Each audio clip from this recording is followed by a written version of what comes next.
Hello అండి రాహుల్ గారు. Hi అండి. ప్రవీణ్ పగడాల గారు డెత్ మిస్టరీకి సంబంధించి గత వారం రోజులుగా రకరకాల వాదనలు, అభిప్రాయాలు మనం తెర మీద చూస్తూనే ఉన్నాం. బట్ నిన్న సాయంత్రానికి పోలీసులు పక్కా ఒక క్లారిటీ ఇచ్చేశారు. ఆయన మందు తాగి తూలుతూ దానివల్లే చనిపోయారు అని. First of all me opinion ఏంటి?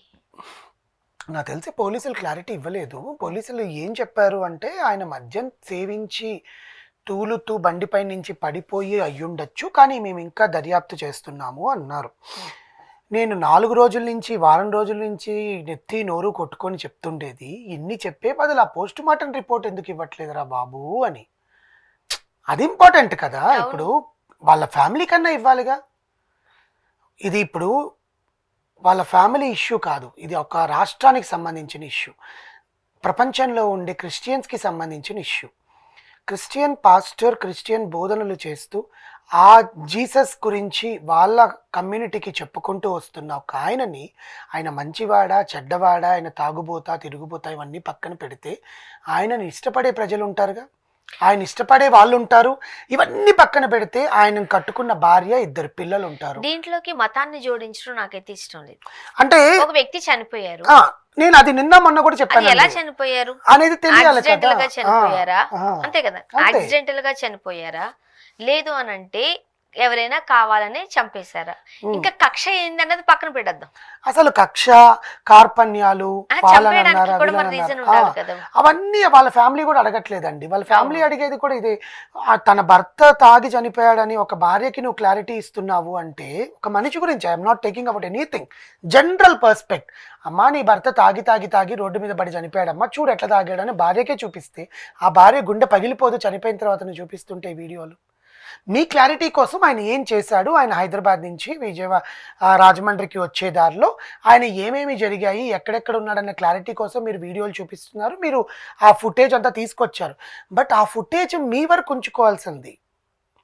ఆయన బండి డ్రైవ్ చేస్తూ వెళ్ళిన మిగతా నిమిషాలు ఏమైనాయి, ఎక్కడ పడ్డాడు, ఎలా పడ్డాడు, ఆ వీడియో ఏది? అది లేదు కదా. 3 గంటల సేపు గడ్డిలో పడుకున్నారంట.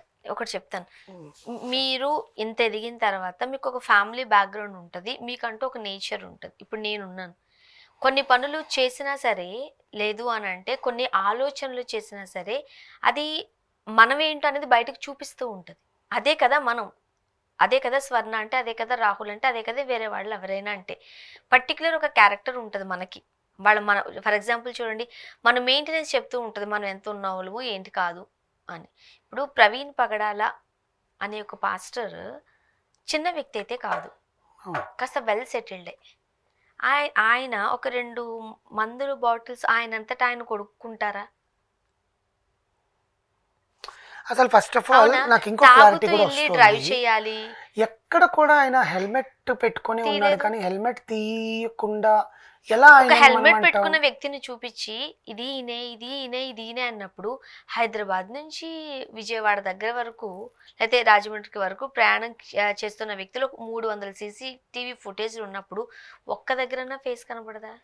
ఫేస్ అంతా వదిలేండి, అసలు ఇప్పుడు హెల్మెట్ తీస్తేనే కదా కనిపించింది. సరే, ఆయన తాగి పడిపోయాడు, యాక్సిడెంట్ అయింది అంటున్నారు, అక్కడి నుంచి మొదలెడదాం మనం. ఇప్పుడు పడిపోయిన తర్వాత ఆ రోడ్డు మీద ఇంకెవరు లేరా వెళ్ళే వాళ్ళు? ఒక మనిషి చనిపోయినాడు, ఇక్కడ పడిపోయినాడు, అర్ధరాత్రి లేరంట. అర్ధరాత్రి అసలు ఆ రోడ్డు మీద ఎవరు లేరంట.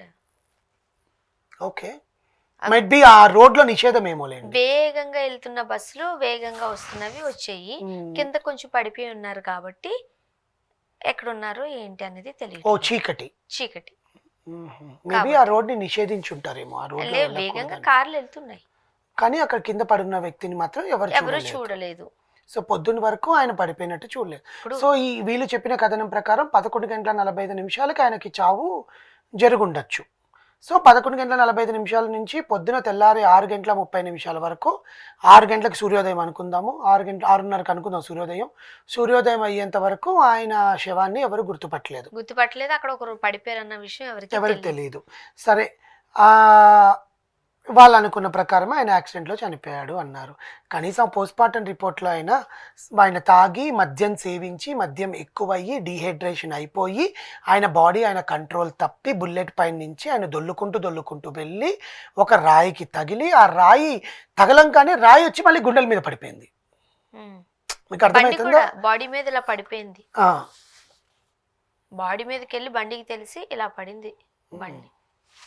అంటే ఒకటి గవర్నమెంట్ వాళ్ళు, పోలీస్ వాళ్ళు దీని గురించి ఎవరు మాట్లాడకూడదు, ఇలా ఏవో మాట్లాడుతున్నారు అంటూ ఒక కథనం, అవునో కాదో నిజంగా నా వరకు అయితే ఐడియా రాలేదు. కానీ ఇప్పుడు 300 సీసీటీవీ ఫుటేజెస్ చూపిస్తా ఉన్నాం అని అన్నప్పుడు సామాన్యులకు ఒక డౌట్ ఉంటుంది, ఒక్క దగ్గర కూడా ఫేస్ లేకుండా, సారీ హెల్మెట్ లేకుండా ఫేస్ చూపించరా అని. మరి ఫేస్ చిన్న అన్న చిన్న వాష్ గాయాలు చేసుకోవాలి ఉన్నాయి. కదా. ఇప్పుడు పడిపోయినప్పుడు లేకపోతే కొట్టినప్పుడు తప్పించుకునే ప్రయత్నంలోనో ఇంకోటి అయినప్పుడు చిన్న చిన్న గాయాలు ఉండొచ్చు. కానీ ముఖం పగిలిపోయేంత దెబ్బలు మనం అక్కడ ఫొటోస్లో చూసినప్పుడు మరి కాళ్ళ చేతులకు అంతో కొంత దెబ్బలు తగలాలి కదా. మేబీ తలకి ఒక్కటే తగిలిందేమో పడిన తర్వాత. తలకి కదా తగలాలి, ఫేస్ కదా తగిలింది. హెల్మెట్ ఎక్కడ పోలేదు చూసారా మీరు? నేను అనేది ఏంటంటేనండి, ఆయన కింద పడిపోయినప్పుడు బలంగా హెల్మెట్ పగిలిపోయి ఆయన ఫేస్కి తగిలిందా, లేకపోతే ఆయన శవం కూడా హెల్మెట్తోనే ఉండిందా? డెడ్ బాడీ తీసేటప్పుడు హెల్మెట్ తోనే ఉండింది కదా. మరి ఎట్లా ఆయన ఫేస్కి తగిలింది అంత రక్తం? మరి ఇప్పుడు మీరు ఫొటోస్ లో పిక్స్ లో అదే చూడండి, అదే అదే నేను చూసాను. హెల్మెట్ జనరల్ గా దేన్ని క్రియేట్ చేయాలనుకుంటున్నారు, ఎవరు క్రియేట్ చేయాలనుకుంటే, ఇక్కడ పోలీస్ యాజమాన్యం నేను ఏమనట్లేదండి, బికాజ్ అది వాళ్ళ డ్యూటీ, వాళ్ళు ఏదైతే చెప్పాలనుకుంటున్నారో అది చెప్తున్నారు. కానీ దీన్ని వెనకాలండి నడిపిస్తున్న వాళ్ళు ఆ మాత్రం హ్యుమానిటీ లేదా మీకు? మీ ఫ్యామిలీలో అలా జరిగితే మీకు ఆ బాధ ఉండదా? తందాకొస్తే కానీ తనకి తెలియదు అంటారు. కానీ ఎవరికైనా కూడా ఆయన అంత సరే, ఆయన ఎవరికి ఏం అన్యాయం చేశాడో ఆ దేవుడికి తెలియాలి, ఆయనకి తెలియాలి. కానీ కనీసం ఒక హ్యుమానిటీ బేసిస్ మీద ఒక్కసారైనా ఆలోచించి మీకు శిక్ష పడుతుందో లేదా, వాళ్ళు కంప్లైంట్ ఇస్తే మీకు శిక్ష పడుతుంది. కానీ వాళ్ళు మాకొద్దు బాబు, ఆ కంప్లైంట్లు అంతా మాకొద్దు, మేము ఆ దేవుడిని నమ్ముకున్నాము, ఆ దేవుడి మమ్మల్ని రక్షిస్తాడు అనుకున్న వాళ్ళు ఇప్పటికీ ఏదో ఒకలాగా తేల్చేసి యాక్సిడెంట్ అని క్లోజ్ చేయడం అనేది, అనుమానాస్పద మృతి అని అన్నా బాగుండేది అని అనుకుంటున్నారట. అసలు యాక్సిడెంట్ అని క్లోజ్ చేయడం అనేది it is not correct. Accident అని అన్నా సరే కానివ్వండి, ఎవరు చేశారనేది తెలియలేదు. కానీ ఒక మద్యం మత్తులో చనిపోయారని చెప్పి ఆ తప్పుడు ఆరోపణ ఎందుకు అలా చేస్తున్నారు అనేది ఒక వర్గం వారి ప్రశ్న.